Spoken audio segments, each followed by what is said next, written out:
सेवा जोहार सगाजनों, चलो जानते हैं कोया मूरी द्वीप के महान गुरु पहांदी पारी कुपार लिंगों की जन्मगाथा के बारे में। कोयावंशी गोंड कोयतुर समाज के महान पुनेम गुरु पहांदी पारी कुपार लिंगों की अलौकिक जन्मगाथा पर आधारित है। यह केवल एक पौराणिक कथा नहीं, बल्कि गोंडवाना की संस्कृति, आस्था और सेवा समर्पण पुनेम दर्शन का जीवंत कहानी है, जिसकी झलक आज भी भारत के अनेक कोयतुर समाज की परंपराओं, गीतों, गोंगों और सेवा सुमरनी में देखने को मिलती है। गोंडवाना केवल भूमि नहीं, एक जीवित संस्कृति और पुनेम दर्शन का अद्भुत इतिहास है। बस समझने का दरकार है। बहुत समय पहले मध्य भारत की विशाल पहाड़ियों, घने जंगलों और पवित्र नदियों से घिरी भूमि को गोंडवाना कहा जाता था। यह केवल भूगोल नहीं था, बल्कि एक शानदार, सुदृढ़ और रचनात्मक जीवन शैली था। जिस जीवन दर्शन के बारे में जितना भी चिंतन किया जाए कम है। यहाँ के कोयावंशी लोग प्रकृति को ही अपना सब कुछ मानते हैं और उसकी रक्षा, सुरक्षा, सेवा तथा पूजा करते हैं और अपना भगवान मानते हैं। जीव जंतु, पेड़ पौधा, नदी, नाला, जंगल, पहाड़ इनके लिए एक अपने परिवार के सदस्य के तरह होते हैं। एक समय था जब राजा फुलशिव और रानी हिरवादाई इसी गोंडवाना भूभाग में राजपाट चलाते थे। राजा फुलशिव, जिन्हें साहस, न्याय और लोक कल्याण का प्रतीक माना जाता है, वे केवल योद्धा नहीं बल्कि एक निस्वार्थ जन सेवक भी थे, जो प्रजा के सुख दुख में सदैव ढाल बनकर साथ खड़े रहते थे।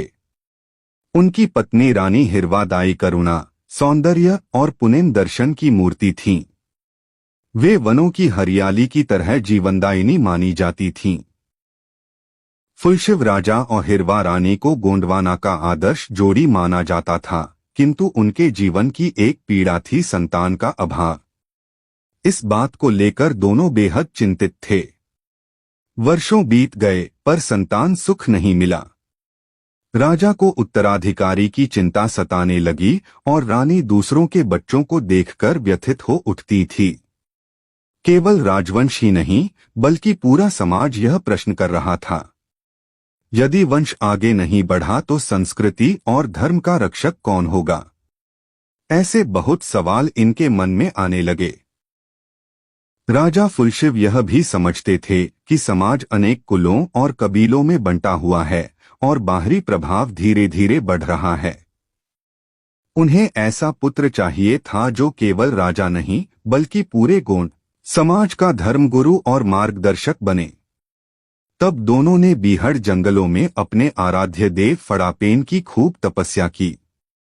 अंततः राजा रानी ने राज्य का भार मंत्रियों को सौंपकर वन और पर्वतों में तपस्या का निर्णय लिया। नर्मदा, इंद्रावती और महानदी जैसी नदियों के तटों पर साधना की। महीनों की कठोर तपस्या के बाद रानी हिरवा देवी ने एक दिव्य स्वप्न देखा, जिसमें धरती माता ने उन्हें वरदान दिया और कहा कि तुम्हारे गर्भ से ऐसा पुत्र जन्म लेगा जो पूरे गोंड समाज का धर्मगुरु बनेगा। इस स्वप्न के बाद गोंडवाना में अद्भुत संकेत दिखाई देने लगे। महल में ऋतु के विपरीत फूल खिल उठे, पक्षियों के स्वर बदल गए और नदियों का जल और अधिक निर्मल हो गया। समाज समझ गया कि कोई दिव्य आत्मा अवतरित होने वाली है। पेंडुर गंगा के तट पर प्रकृति के अद्भुत साक्ष्य के बीच रानी हिरवा देवी ने एक दिव्य बालक को जन्म दिया। नवजात के शरीर से मंद प्रकाश निकल रहा था और उसका मुख तेजस्वी था। रानी ने कहा, यह केवल मेरा पुत्र नहीं, यह गोंडवाना की आन बान शान के लिए एक आत्मा है। एक नया सूर्य का उदय हुआ है। राजा फुलशिव ने बालक को गोद में लेकर कहा, मेरा बेटा गोंडवाना का मार्गदर्शक बनेगा। पूरे गणराज्य में ढोलन गाड़े बजे, उत्सव मनाए गए और समाज ने इस बालक को केवल राजकुमार नहीं बल्कि समाज का पुत्र स्वीकार किया।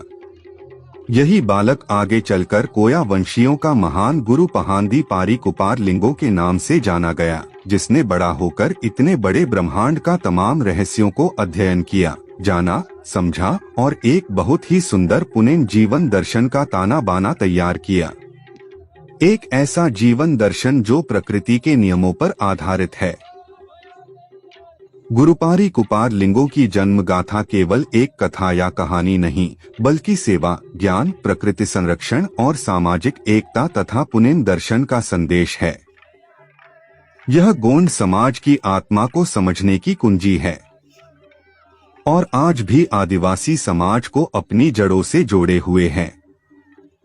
गुरु लिंगों का दर्शन को कोई ताकत नकार नहीं सकता, क्योंकि लिंगो गुरु ने प्रकृति से संतुलन बनाकर कैसे जीना है सिखाता है। प्रकृति और पुनेमी एक दूसरे के पूरक हैं। इसलिए इस पवित्र दर्शन को जानने, समझने और मानने की जरूरत है। सेवा जोहार। महान गुरु पहांदी पारी कुपार लिंगो गुरुना सेवा सेवा।